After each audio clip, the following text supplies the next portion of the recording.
Lesson शुरू करेंगे। तो 1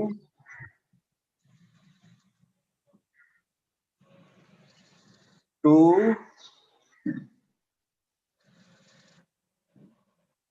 3। Good morning, all the students and everyone. I, Ashraf Nda, welcome you all in our today's live session of online teaching learning. This is conducted by MCGM Education Department, and we are going to learn English grammar, and the topic is tense. As you all know, we have completed first part in our previous session, and today we shall continue and we'll see the other subtopics of tense. In our previous session, we have completed the two types of tense. Those were present and past. And in today's session, we shall see future tense. So very soon you will get to see a PPT, and through the PPT, the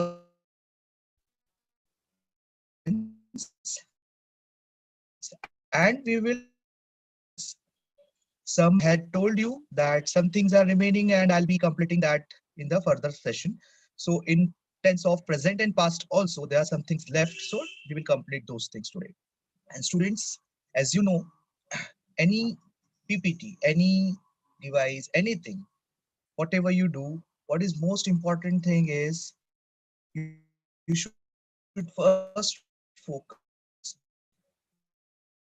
whether it is PPT, whether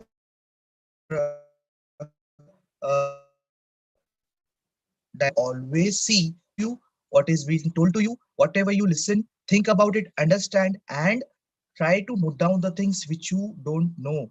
Whatever doubts you have, write it down. Whatever important things you come across, whatever important things you listen, note it down, because that is most important thing. Okay, so let me share my screen and you'll get to see.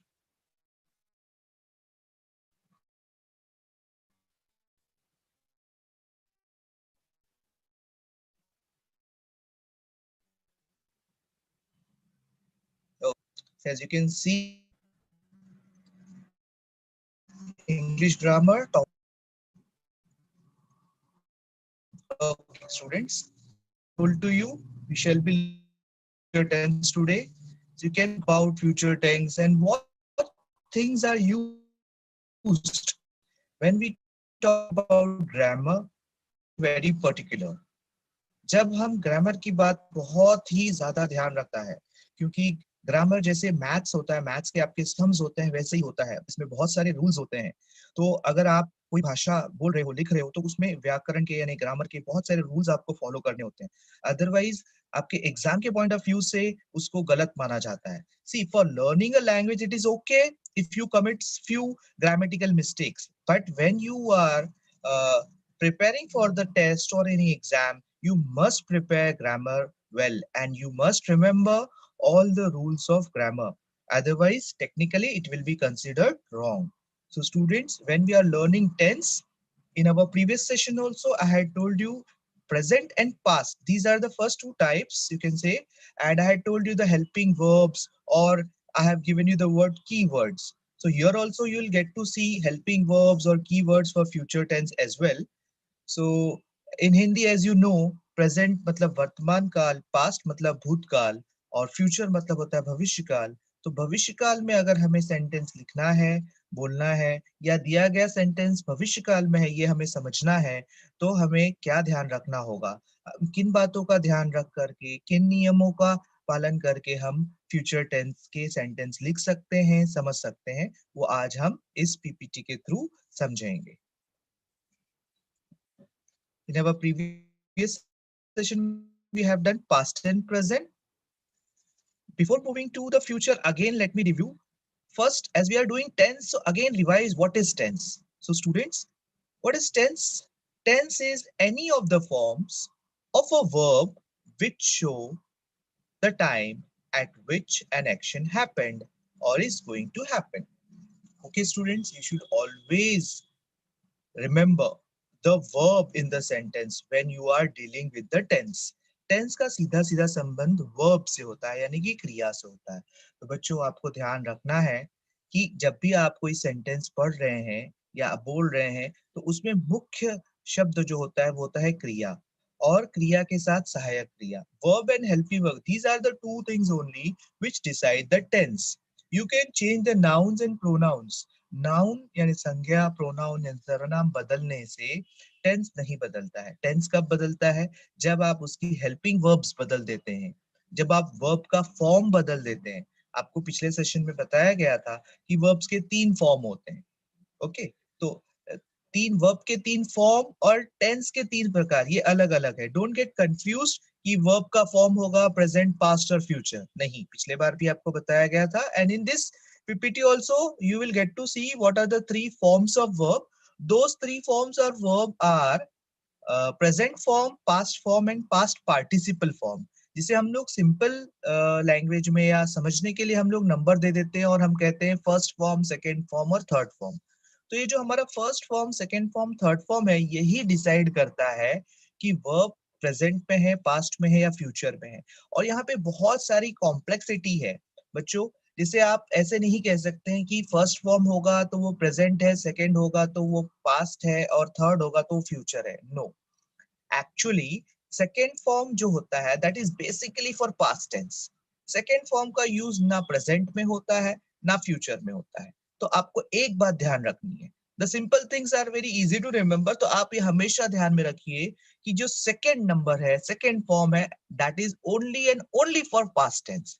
अब बच्चा first and third, तो students first और third form जो होता है verb का, वो present में भी आता है, पास्ट में भी आता है और फ्यूचर में भी आता है।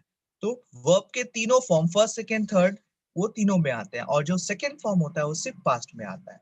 तो हम लोग इस हेल्प जो डेफिनेशन आपके सामने दी है उसको ध्यान में रखते हुए और हमारे प्रीवियस सेशन के जो पॉइंट्स थे उसको ध्यान में रखते हुए हम लोग फिर से रिवाइज करेंगे टेंस और फ्यूचर टेंस देखेंगे। I will read out the second definition also. Tense is a verb based method used to indicate the time and sometimes the continuation or completeness of an action or state in relation to the time of speaking. अभी फिलहाल आपको definition की detail में जाना नहीं है, but it is important so that when you grow up you should know what is tense, and if somebody asks you, so you should be able to tell him that this is tense. Okay students, so let's understand more. Present tense, let's revise what we had done. Keywords आपने देखे थे, do, does, is, am, are, has been, have been. बच्चों आपको ये याद कर लेना है because this is the most basic thing.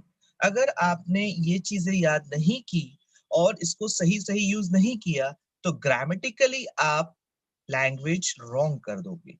तो अगर आपको लैंग्वेज ग्रामेटिकली सीखना है तो टेंस की इन चीजों को बहुत ध्यान से देखना और सीखना आपको होगा।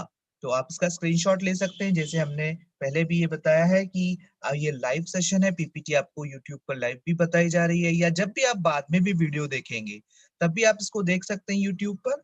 और फिलहाल अब आप इसका स्क्रीनशॉट ले सकते हैं ताकि आपकी मोबाइल डिवाइस पर ये सेव हो जाए, और सेशन के बाद में आपको इसे रिवाइज करना है। So if you have just attended the session and you have not taken any screenshot and if you have not noted down anything, then it will be difficult for you to recall everything.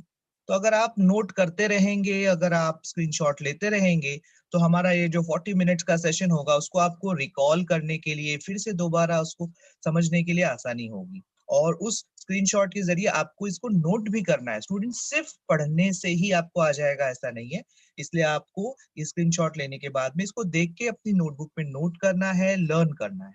Okay, तो हमने पिछले session में देखा था present tense के do, does, is, am, are. Generally यही helping verb के बारे में आपको बताया गया था। Gradually we will learn about the other helping verbs which are given and how they are used. आज के सेशन में भी हम लोग डू, डज के बारे में देखने वाले हैं और फ्यूचर टेंस के बारे में देखने वाले हैं। हमने इजेमार का जो यूज देखा था वो इस तरह से था। The 7 sentences which are written there, the first one is he is writing a letter. Second, I am reading a book. You also can read students with me. It is not needed you just be passive listeners. आप सिर्फ सुनते हुए नहीं सीख पाएंगे. So pronounce, read out. जब आप screen पर देख रहे हैं तो उसे पढ़ने की कोशिश कीजिए. जब आप पढ़ेंगे तो हो सकता है कि आपको कुछ वर्ड्स पढ़ने में असमर्थता हो, तो आपको उसको ध्यान देना है। मैं आपको पढ़ के बता रहा हूँ तो आपको सुन के रिवाइज करना है, उसको रिपीट करना है और आपको खुद वर्ड्स को बोलना है, तो आपको जल्दी आएगा। Fourth sentence, he is a boy. Fifth, she is a girl. Next, mister Shah is a doctor.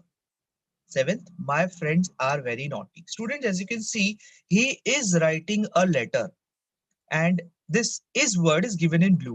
Why it is given? Because this is a helping verb, or you can, for your standard, you can consider it is a keyword. आपको ध्यान रखना है कि जब is आता है तो ये present tense होता है. तो he is writing a letter.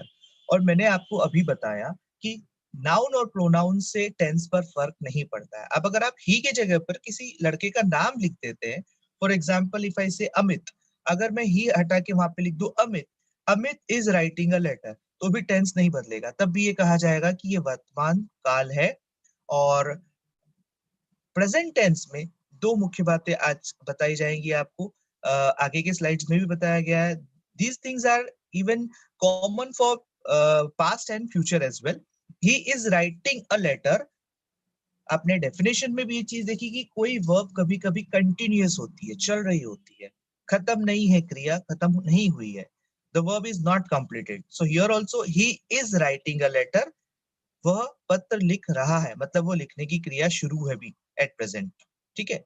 I am reading a book, मैं पुस्तक पढ़ रहा हूं, तो जहां पर भी रहा हूं आता है, रही है, रहा हूं, रहे हैं, ये जो हिंदी में आप जब बोलते हो इसका मतलब होता है ये प्रेजेंट टेंस है और क्रिया चल रही है। और इसी को आपको ध्यान में रखना है। हमें दिक्कत आती है जब हम किसी हिंदी के वाक्य को इंग्लिश में बोलना चाहते हैं। हम बेसिकली यहाँ पर क्या कर रहे हैं, we are not learning language for exams point of view. नहीं, हम लोग सीख रहे हैं ताकि हम भाषा सीख सके, हम ज्ञान प्राप्त कर सके। तो you should not only focus on exam point of view learning part, आपको ओवरऑल सीखना है। तो आपको जब भी मन में कोई हिंदी में शब्द, हिंदी में वाक्य आता है, आपको उसको ट्रांसलेट करने की कोशिश करनी है और आपको इन छोटी छोटी बातों का ध्यान रखना है। जैसे अभी मैंने कहा, वह पत्र लिख रहा है। अब सोचो, अभी अगर इसके जगह पे कोई और सेंटेंस है, आपकी माताजी खाना बना रही है, मेरी मम्मी खाना बना रही है, आप ऐसे बोलते हो, very common sentence in Hindi. ठीक है, तो आप इसको कैसे बोलोगे? तो आप बोल सकते हो, मेरी mummy, in English proper word will be mother, so my mother खाना बना रही है, ये सेंटेंस आया है, तो रही है के लिए क्या बताया जा रहा है, इज आता है, तो माय मदर इज। अब खाना बनाना एक क्रिया है, वर्ब है, इसे क्या कहते हैं, कुक, ये जो उसका फर्स्ट फॉर्म होता है। लेकिन जैसा भी आपको बताया जा रहा है कि वो काम अभी शुरू है, तो हम उसे कहेंगे कुकिंग, आईएनजी लग जाएगा। जब कोई क्रिया कंटिन्यूअस फॉर्म में होती है तब उसमें हम आईएनजी लगा देते हैं। तो सेंटेंस कैसे बनेगा, my mother is cooking the food. अब फूड यानी खाना होता है। अब यहाँ पे आप दूसरा कुछ ले सकते हो, जैसे अगर आपको कोई डिश का नाम लेना है, यू कैन से खिचड़ी, तो आप क्या बोलोगे, my mother is cooking khichdi, anything you can say. Okay students, तो इस तरीके से आपको बोलना है। सेंटेंस स्ट्रक्चर जो होता है वो थोड़ा सा अलग होता है हिंदी और इंग्लिश का, तो आपको समझना है, जो सब्जेक्ट होता है उसे हम सबसे पहले रखते हैं, उसके बाद हमारा आता है हेल्पिंग वर्ब और वर्ब। कभी कभी हेल्पिंग वर्ब्स नहीं होती है तो सिर्फ वर्ब होती है, मेन वर्ब होती है, और उसके बाद हमारा ऑब्जेक्ट आता है। जैसे यहाँ पे सेंटेंस में अभी मैंने जो उदाहरण लिया, my mother is cooking the food, तो ये जो द फूड है, खाना, ये जो सब्जेक्ट है।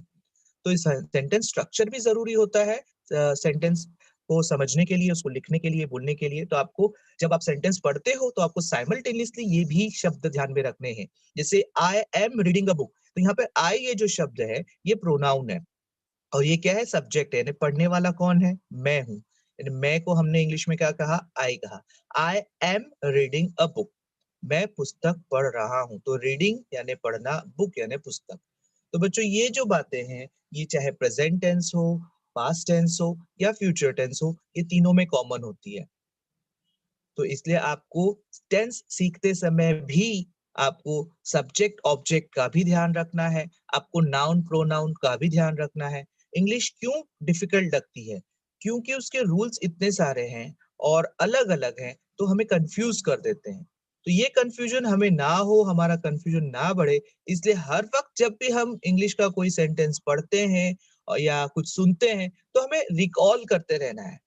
जितना ज्यादा हम याद रखेंगे, हमारी याददाश्त को ताजा रखेंगे, उतना ज्यादा हमें सुनने में, सीखने में आसानी होगी, समझने में आसानी होगी और हम बोल भी आसानी से पाएंगे। Now this will be a big challenge for you to speak fluently in English. That will be difficult for you, I can understand. Many of the adult people who are not from English medium, they find it very difficult. So fast this sir is speaking, but I am getting everything. I am able to understand, but I am not able to speak like this. Why does it happen? देखो मैंने कितना fast कहा, and all the sentence which I spoke वो grammatically correct.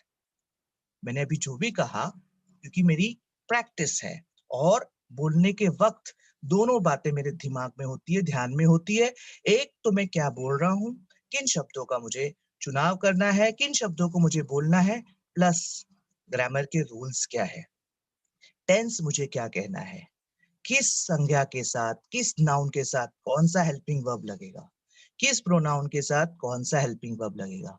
बस यही confusion होता है। और जितना ज्यादा आप पढ़ो, जितना ज्यादा आप सुनो और जितना उससे ज्यादा आप बोलो, practice makes a man perfect. जब आप जितना ज्यादा प्रैक्टिस करोगे तभी आपको इंग्लिश आएगी, and that practice is based on your confidence students. जितना ज्यादा आपके पास कॉन्फिडेंट होगा, आपको फर्क नहीं पड़ेगा कि दूसरे क्या कह रहे हैं, मुझे हर दिन कुछ नया सीखना है, नया बोलना है, तभी आप बहुत जल्दी इंग्लिश सीख पाओगे। Otherwise you will learn many of the adult people. See, this video can be watched by any person, so I am not here to teach only the kids. Any person who wants to learn English can follow these simple basic instructions, and by practicing can learn English. Okay, students, I will move to the next slide. These same things are given in past tense also, and I will point out all important things there as well. We had learned past. In that past, I had told you which are the helping verbs. So the helping verbs or the keywords are displayed on your screen. These are, the first one is did. The second category is was, were. The third is had, and the last is had been. Again, the sentences, what I have done here, I have not made many changes. The sentences are the same, but only they are changed as per the past tense. So in present it was he is ready writing a letter, but here it is he was writing a letter. वह पत्र लिख रहा था। तो जब भी रहा था आता है तो वो past tense होता है। आपको ध्यान रखना है, रही है मतलब वो प्रेजेंट टेंस, वर्तमान काल, और वॉज आएगा तो रहा था। ओके, हम फोकस करते हैं अभी थर्ड और फोर्थ सेंटेंस पे। दे were playing football.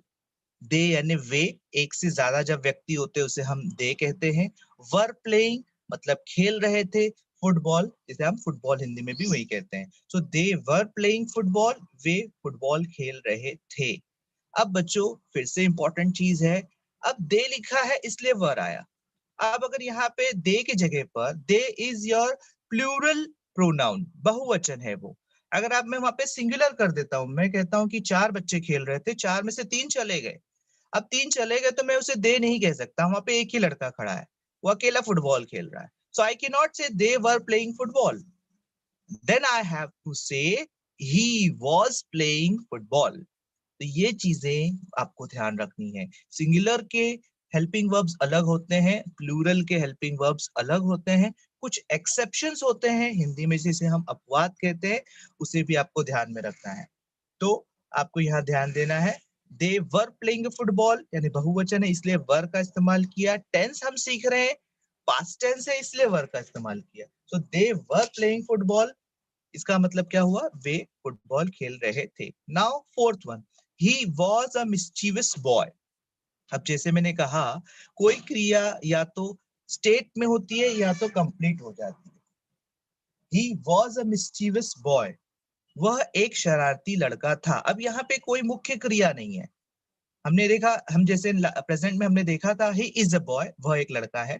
He was a boy, ऐसे हम नहीं कह सकते, ही वॉज अ बॉय नहीं होता है जनरली। तो ही वॉज अ मिस्चीवियस बॉय, वह एक शरारती लड़का था। जब वो छोटा था तो हो सकता है वो शरारती था, तो कहा गया ही was a mischievous boy.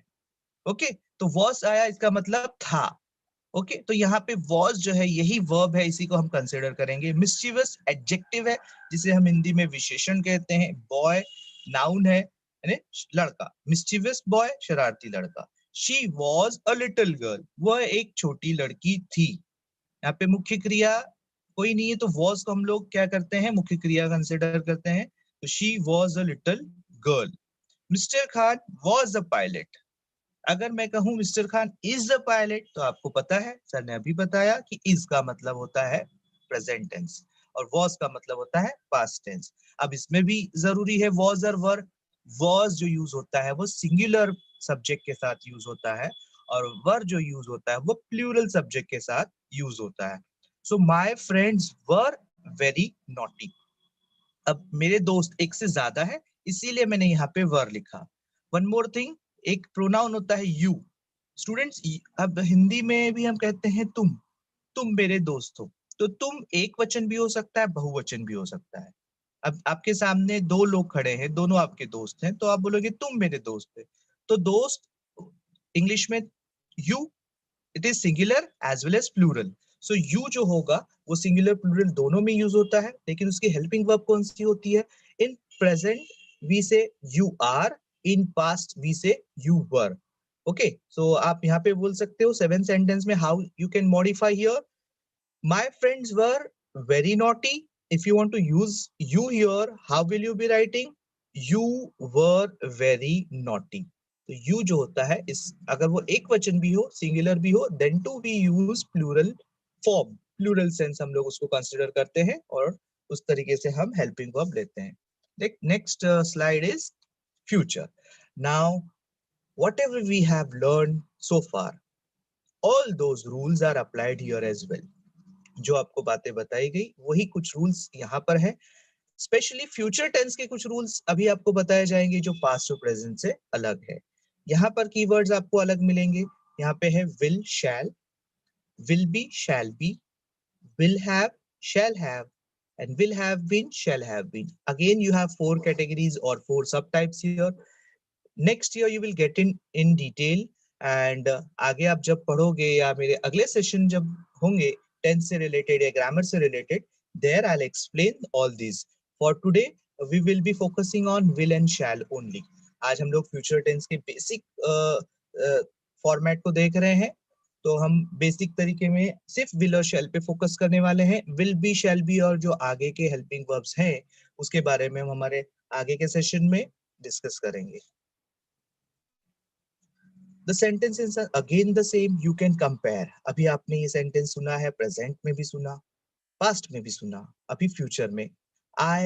He will write a letter, पहले क्या था? ही इज, पास्ट में हुआ ही वॉज, अब हम फ्यूचर में कर रहे हैं, तो यहाँ पे दो ही हेल्पिंग वर्ब है, विल और शैल। तो स्टूडेंट्स, विल जो हेल्पिंग वर्ब होता है that is use with all the nouns.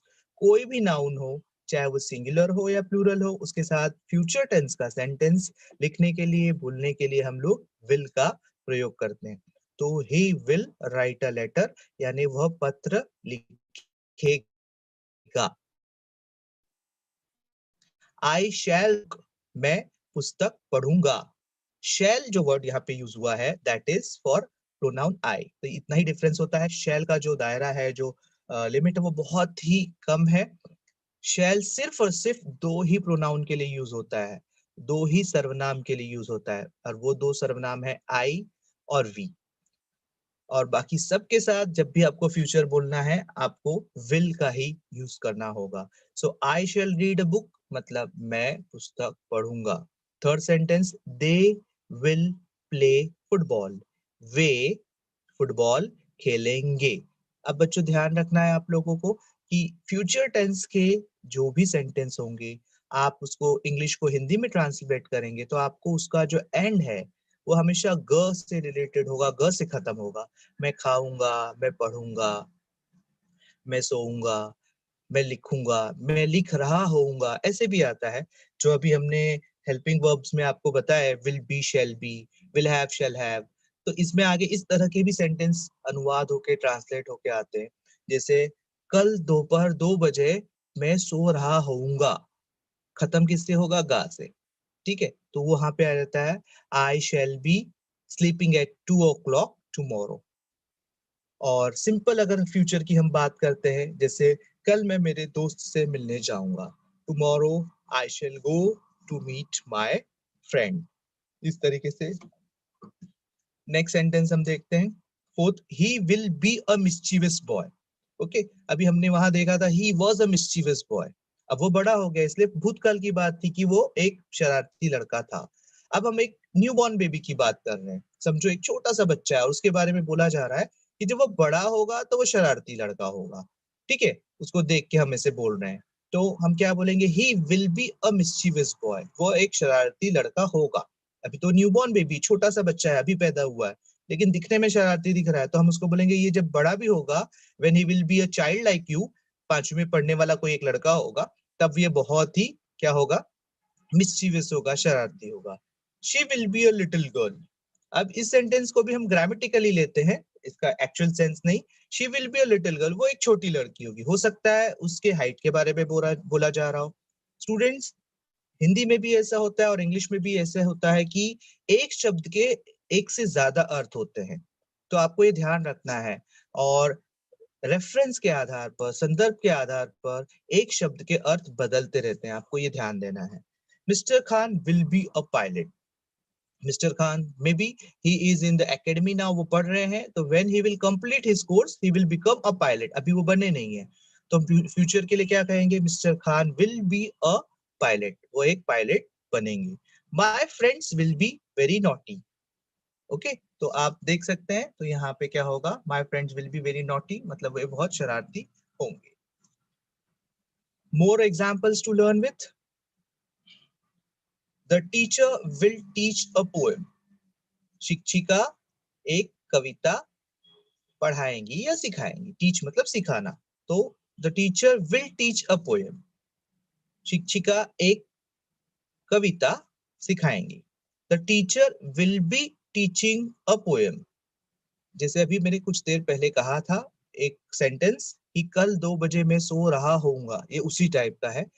आम भाषा में जनरली हम इस तरह के सेंटेंस नहीं बोलते हैं, बट ग्रामेटिकली इसका यूज होता है, इसलिए हमें सीखना है।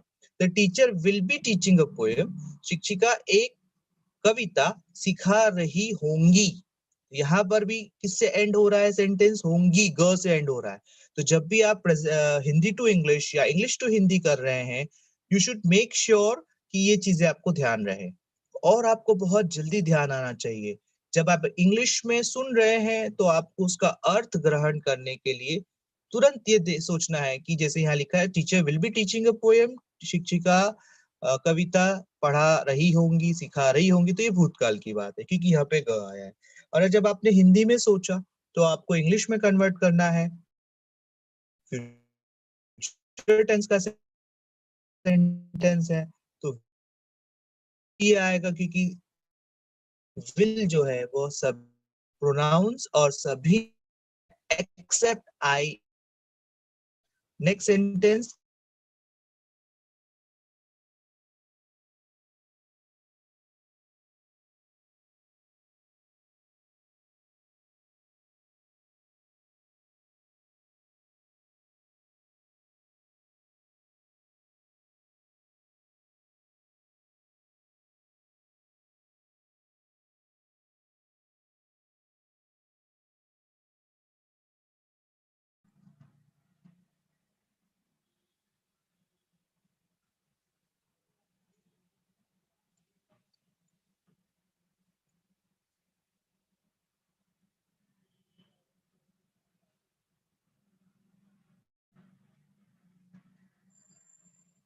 okay students, let's continue. There was some network issue. No issue with the network issue, we can continue. The fruit seller will sell fruits. फल विक्रेता फल बेचेंगे। The fruit sellers will be selling fruits. फल विक्रेता फल बेच रहे होंगे। ये चीजें हमने प्रेजेंट में भी देखी पास्ट में भी देखिए और फ्यूचर में भी हम देख रहे हैं किस तरीके से हम इसको समझ सकते हैं, किस तरीके से हम इसे लिख सकते हैं। बेसिकली अभी आप फिलहाल शैल और विल पे फोकस करेंगे, जो पहला सेंटेंस है उस पर फोकस करेंगे कि विल और शैल जो होता है वो होता है future tense. Again I will point out here use of will and shall. Will, this helping verb is used in future tense with all nouns and these pronouns। कौन कौन से सर्वनाम है? he, she, it, they, you, इन सब के साथ कौन सा प्रोनाउन यूज होता है? will। shall किसके साथ यूज होता है? this helping verb is used in future tense with pronouns I and V। I और V के साथ shall ये प्रोनाउन यूज होता है। और सभी बाकी जितने नाउन हैं, जितने प्रोनाउन हैं, उन सब के साथ हम will यूज करते हैं। स्टूडेंट्स, सिर्फ रूल समझने से हमें इंग्लिश आएगी या कुछ आएगा ऐसा नहीं होता है। The more practice you do with the use of examples with many different words you learn. तो आपको भी यहाँ पर कुछ एग्जाम्पल्स दिख रहे हैं और आने वाली स्लाइड्स में आपको और कुछ वर्ड्स एंड वर्ब्स दिखेंगे जिसके आधार पर आपको सोचना है, बोलना है, लिखना है। In today's homework also you have to write as many sentences as you can. Some of your own, some by looking in the textbook or any other books, and some by asking others. The more effort you do, जितना आप ज्यादा practice करते हैं, सिर्फ आप खुद से लिखेंगे तो हो सकता है गलतियां हो। तो आपको क्या करना है? आपको ढूंढ के लिखना है। तो आप जब टेक्स्ट बुक्स या किसी और बुक में से ढूंढोगे तो जाहिर सी बात है वहां पे गलतियां नहीं होंगी, जो लिखा गया होगा वो गलत नहीं होगा। तो इससे आपको सीखने में आसानी होगी। और तीसरा तरीका है, आप पूछ कर लिखिए। You should always communicate. जितना ज्यादा आप पूछेंगे, जितना ज्यादा आप लोगों से, अलग अलग लोगों से पूछेंगे, अलग अलग तरह के आपको सेंटेंसेस, अलग अलग तरह की बात आपको सुनने जानने मिलेगी। तो कोई लैंग्वेज सीखने के लिए, कुछ सीखने के लिए अगर हम सिलेक्टेड चीज पर डिपेंड रहें तो बहुत समय लगता है और डिफिकल्टी होती है। तो आपको क्या करना है? You have to use different resources to learn. Don't become dependent on a particular or one source only. सिर्फ एक ही पर आधारित मत रहो। सिर्फ स्कूल की क्लासरूम में मैं सीखूंगा ऐसा नहीं, सिर्फ ऑनलाइन सेशन में जो सर सिखा रहे हैं उसी को सीखूंगा ऐसे नहीं।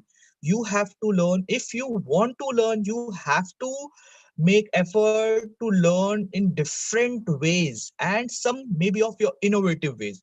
कुछ तो मैं और आपके बड़े आपको बता देंगे और कुछ आपको खुद से सोचना है कि मैं और कैसे कैसे सीख सकता हूँ। और जो भी आपने नया कुछ सीखा है, यूज इट। सिर्फ सुन के ही आपको नहीं आएगा, यूज इट।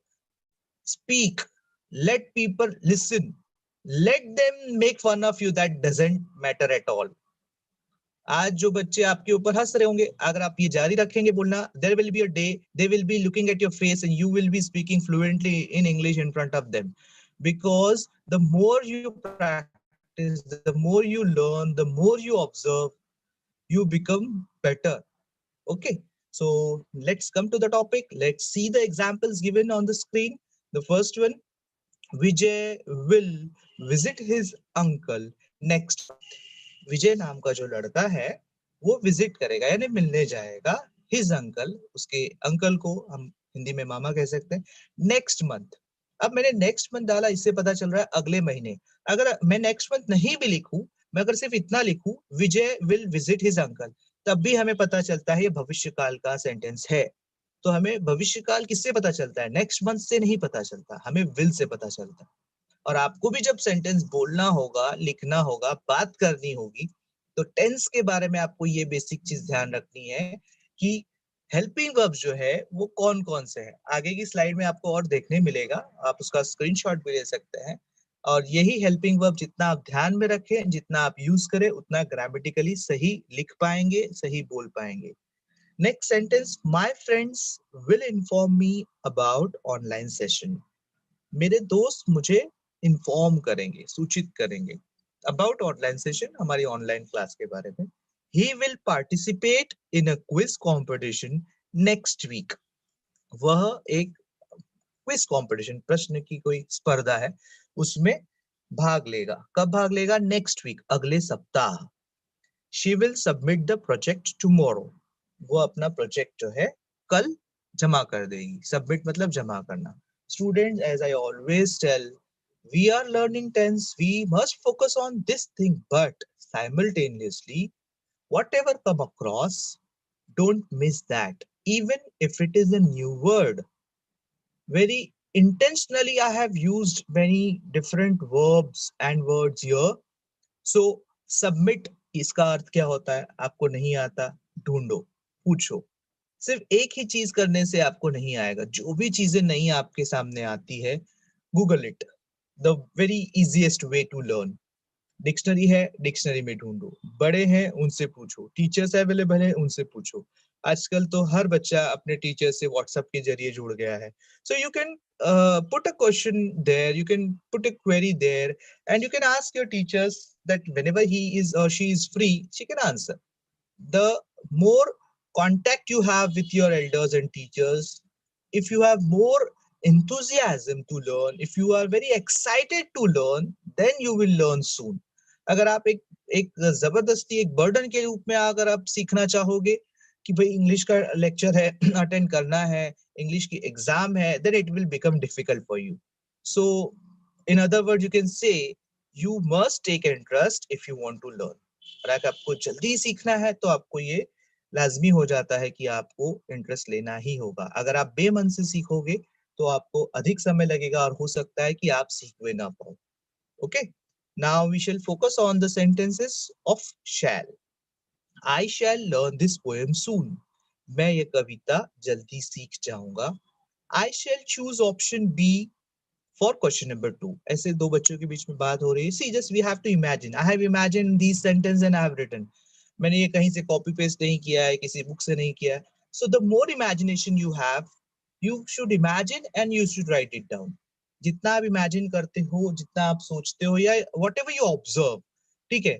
कल मैं अगर सब एक एग्जांपल, कल मैं मार्केट गया था, वहां पर मैंने देखा कि जो सब्जी विक्रेता है वो सब्जी बेच रहा है. तो क्या मैं बोलूंगा? ओके, अभी मैंने कल की बात की, बीते हुए कल की. So the vegetable seller was saying, for example, onion 100 rupees per kg. So what was the cost of onion? 100 rupees per kg. Okay, तो ये क्या हो गया? What was the cost of? What was the price of? तो was आया, यानी ये past tense हो गया. ठीक है. अगर हम प्रेजेंट की बात कर रहे हैं, जैसे today I wake up, today I woke up at 6 AM. आज मैं सुबह 6 बजे उठा. अभी लगभग बज रहे हैं 9, तो ये 6 बजे का समय भी बीत गया, तो ये भी पास्ट टेंस में माना जाएगा. I am learning English. मैं अभी इंग्लिश सीख रहा हूं, तो ये क्या हो जाएगा? ये हमारा प्रेजेंट टेंस है. तो इस तरीके से हर एक छोटी बड़ी चीज को टेंस के माध्यम से भी आपको सीखना है. And the more imagination, the more words you bring into your thoughts, it will be easier for you. Seventh sentence, we shall call them for party on Sunday. हम उन्हें पार्टी के लिए संडे को बुलाएंगे. ठीक है. We shall start a new business in March this year. You can't see the last word, it is there. We shall start a new business in March in this year. इस वर्ष हम मार्च में नया व्यापार शुरू करेंगे. Students, as I always say, you must focus on verbs. So again, there are many verbs here. Walk, hang, stand, pull, throw. आपको फटाफट पढ़ना भी आना चाहिए, स्पेलिंग्स भी याद होना चाहिए. बोलने के लिए तो आप बोल लोगे, लेकिन जब आपको लिखना होगा, एग्जाम के पॉइंट ऑफ व्यू से लिखना होगा, तो स्पेलिंग्स आर मस्ट. तो आपको स्पेलिंग्स भी लर्न करनी है. और आज के होमवर्क में आपको सेंटेंस भी बनाने हैं और प्रेजेंट, पास्ट और फ्यूचर तीनों पे सेंटेंस बनाने हैं. अब आप देख सकते हो एक वर्ब यहाँ पे है पुश. तो आप इस पे क्या सेंटेंस बना सकते हो? सोचो सभी बच्चे कुछ सेकंड के लिए और खुद से बोलो. See, you are not doing for me, okay? You are doing for yourself. जिसे खुद इंग्लिश सीखना है वो खुद बनाएगा. बनाओ सेंटेंस. पुश यानी ढकेलना. आप चित्र में देख रहे हो, monkey is pushing a box. तो आप बोल सकते हो, क्या बोल सकते हो? सोचो. I shall push the bag. कोई भी ऑब्जेक्ट ले सकते हो. ठीक है. He will push me. वो मुझे धक्का देगा. ठीक है. तो ये हो गया हमारा फ्यूचर टेंस का सेंटेंस. दूसरा वर्ड हम लोग ले सकते हैं यहाँ पे, सेकेंड लास्ट वर्ब है पेंट. पेंट यानी रंगना. ठीक है. The painter will paint the wall on Saturday. Painter यानी पेंट करने वाला व्यक्ति, विल पेंट यानी रंगेगा, ऑन सैटरडे कब, शनिवार के दिन। तो इस तरीके से ये हमारा फ्यूचर टेंस का सेंटेंस बन जाएगा। अभी आपको थोड़ी देर पहले बताया गया था वर्ब के फॉर्म्स, प्रेजेंट पास्ट और पास्ट पार्टिसिपल। ठीक है, प्रेजेंट पास्ट और फ्यूचर नहीं, वो टेंस के प्रकार है।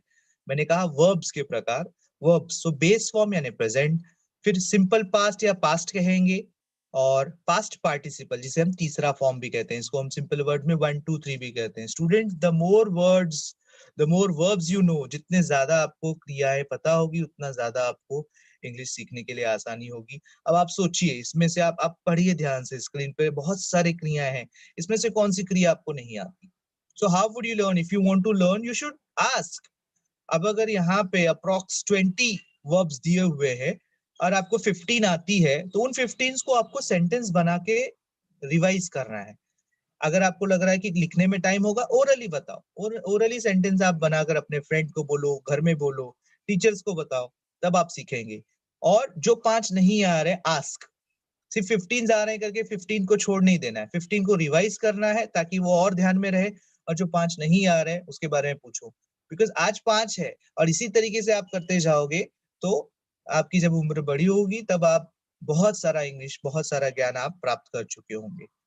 So I choose a word here and I make a sentence of future. So I select here. Here मतलब सुनना. Okay, second last in the first column. Left side में second last में दिया हुआ है here, heard, heard. So I make a sentence on here of future tense. I shall hear a good news soon. I shall hear a good news soon. Okay.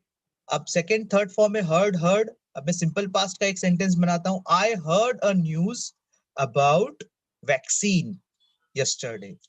I heard a news about vaccine yesterday, कल मैंने vaccine के बारे में एक खबर सुनी। ठीक है। अब तीसरा जो हर्ड होता है वो अभी आपको बताया गया, आपने स्क्रीन पे देखा, हैड आपने देखा था, हैव, तो उसके लिए होता है I have heard about corona 2 years back. अब बहुत पहले की बात होती है, तब हम वहां पे हैड, हैव ऐसे वर्ड्स का प्रयोग करते हैं।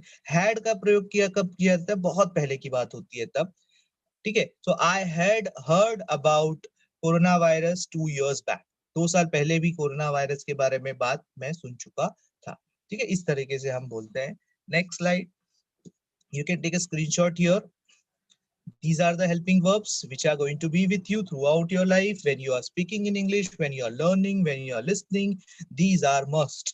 So this you can consider as your first step towards grammatical English, and it is must to remember all these things and use appropriately and keep learning, keep using it. So you can take screenshot. This is just the repetition. Now, as I told you, present की कुछ बातें हैं जो आपको उस समय नहीं बताई गई थी. I will repeat that. Do, does यहाँ पर भी आया है, कब यूज करते हैं? So do in simple present tense, helping verb do is used with plural nouns and pronouns except pronoun I and you. इसका मतलब क्या हुआ? इसका मतलब क्या हुआ? Do जो होता है simple word, simple present tense का हेल्पिंग वर्ब है, वो हम बहुवचन के साथ यूज करते हैं, बहुवचन संज्ञा और सर्वनाम के साथ यूज करते हैं, लेकिन आई और यू के। The boys do not like the boys do not like guava. Okay, okay student, there here you can say the pronouns except नहीं आएगा, तो प्रोनाउन आई एन यू के साथ में ही डू यूज होता है। डस जो होता है वो जो आई एन यू के साथ नहीं होता है। ठीक है, प्लूरल नाउन जो होगा, the boys do not like guava, लड़कों को अमरूद अच्छा नहीं लगता है। ठीक है, अब डस का देखते हैं। Does in simple present tense helping verb does is used with singular nouns and pronouns. That boy does not like apple, उस लड़के को एप्पल अच्छा नहीं लगता है।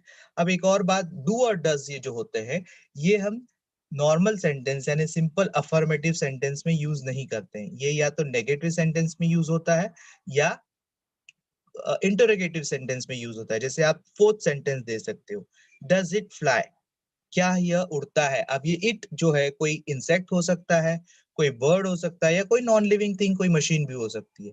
तो डज इट फ्लाई का मतलब क्या ये उड़ता है? She does not buy it, वह इसे नहीं खरीदती है या खरीदती नहीं है। Second sentence, Sunil does not go to play in the afternoon, Sunil दोपहर में खेलने नहीं जाता है।